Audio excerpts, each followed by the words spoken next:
egzoz sakosunu değiştirdim. Eskisi de burada. Şöyle paramparça olmuş.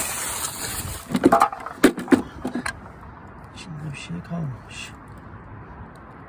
Stop edince arkadan harıl harıl ses geliyordu. Şimdi değiştirdim, düzeldi.